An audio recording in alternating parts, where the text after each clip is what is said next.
Araw-araw sikap lang kahit na umuulan. Magde-deliver ng TV sa Tokamoto Vlog. Tricycle tayo, tricycle.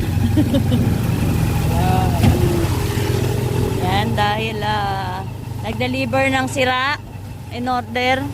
Pabalik namin, kami pa mapoproblema. So, ito po, pinagsisikapan po yung motovlog kahit umuulan. Yan po, kanyang sarang na sasakyan. Ulan pang